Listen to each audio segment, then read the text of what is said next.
Okay, and this week we're going to be working with Chapter 2, and we're going to be actually starting with the 02 start file um, in your D2L.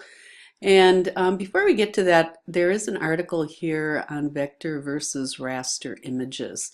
And I'm just going to quickly show you this, but there's basically two types of files when you're working in Photoshop, your vector images and your bitmap or raster images, which are considered photos. And basically, vector images are preferred in illustrations because of the fact that they can be increased in size and the edges and the quality or resolution of the file will remain. Whereas if you do a bitmap file, such as a photograph, and enlarge it, you're going to see it get very pixely. It pixelates because it has a million of tiny squares called pixels. And and so then when you enlarge the file, you're going to lose the resolution as you increase it. When you're saving a vector image, basically these are the file formats that you will find and unique to the types of software that you're using, whereas raster images are typically saved as JPEG, GIF, PNGs, TIFF, and Adobe Photoshop files. But anyways, I'd like you to look at this article and read through it and get some further information. But in the meantime, we'll go back and we're going to start with the number 2. Okay, so in this particular lesson, we're going to learn how to straighten and crop an image, adjust tonal ranges of the image, use spot healing brushes to repair part of an image, also use a content-aware patch tool to remove or replace objects, use the clone stamp tool to touch up areas, and remove digital artifacts from an image and use the Smart Sharpen filter. You open up your 02 start file. We'll go to Photoshop and we're going to select the 5th tool down, which is your crop tool. And I'm just going to leave it at its default original, or just the ratio.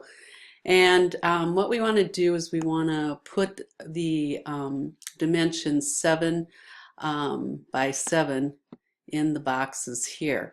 And then what we're going to do is we're going to click on the straighten tool, and you'll find that up here in the options bar. Once I click on that, I go to the corner on the left, and I'm going to drag a straight line following the edge of the photo here. And once I do that, you can see how Photoshop has gone in there and has straightened it out.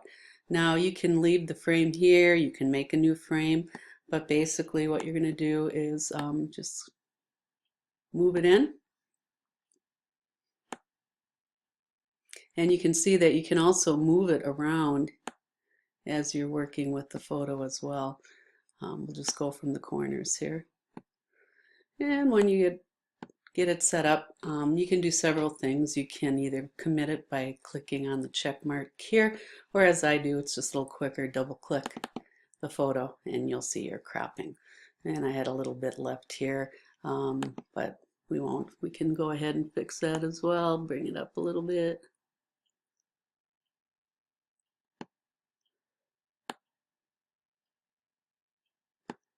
And I'm going to go from the corners here. There we go.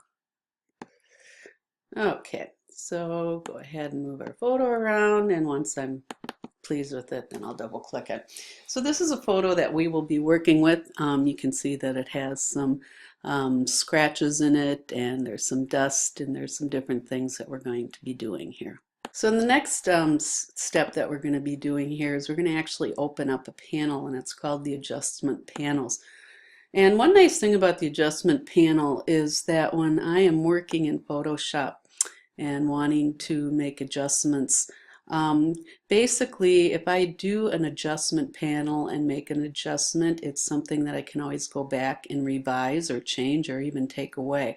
Whereas if I use the adjustment function up here in the drop down menu, these are permanent adjustments, and the only way I could get rid of them would be if I go back in my history, as long as I hadn't saved the changes that I made.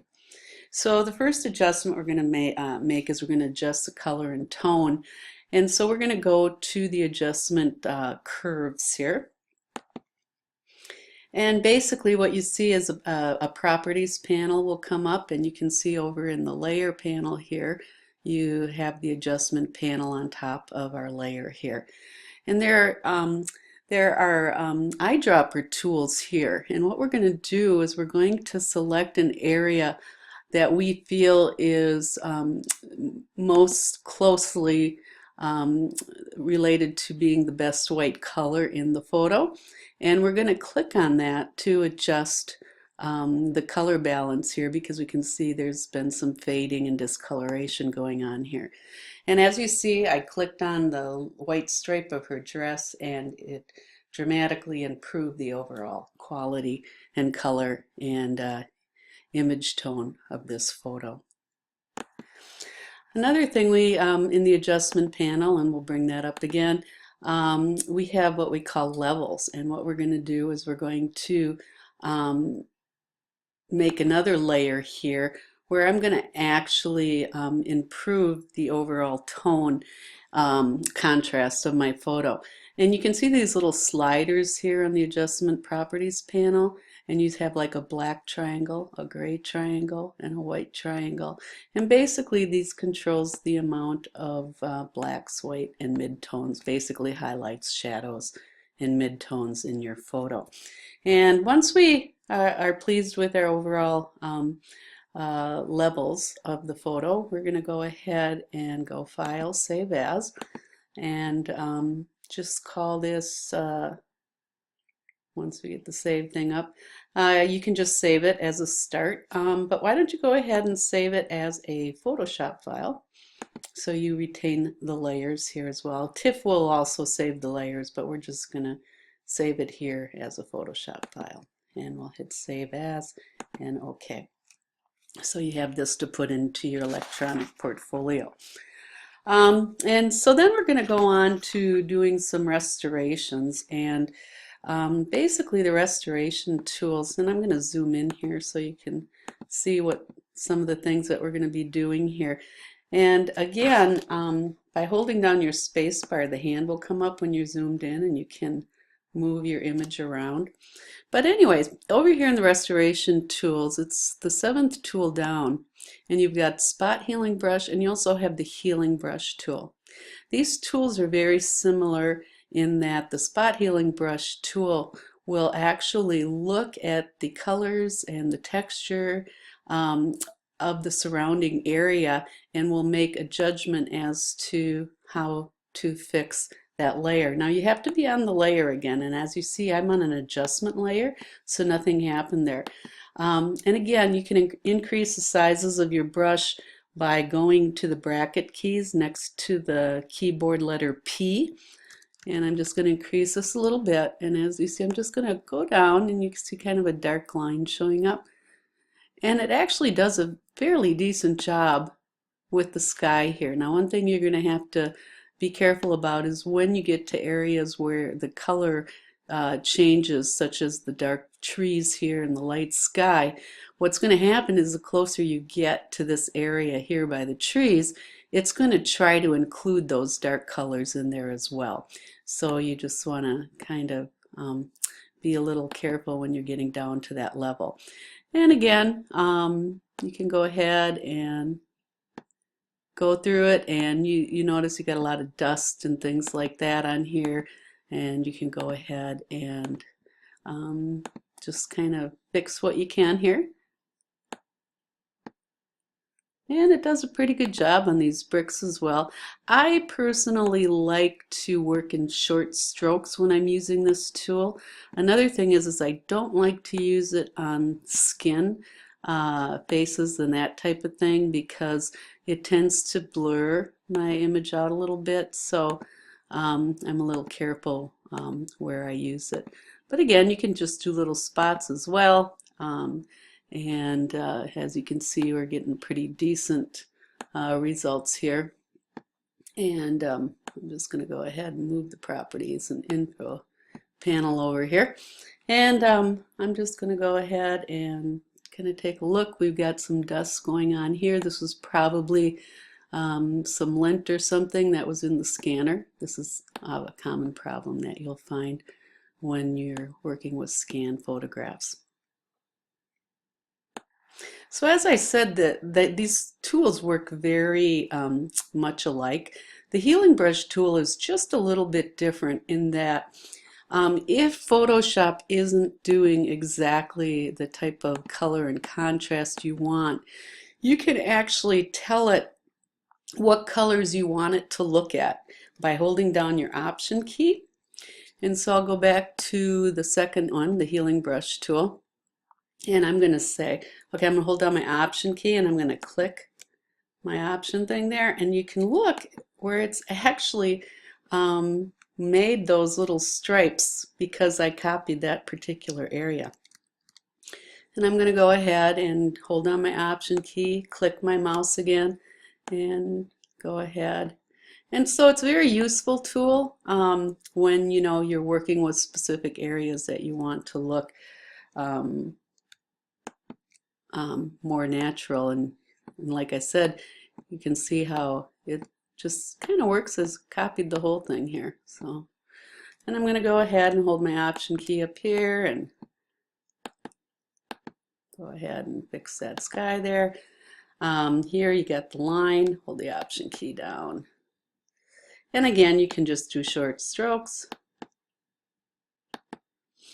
Go over here.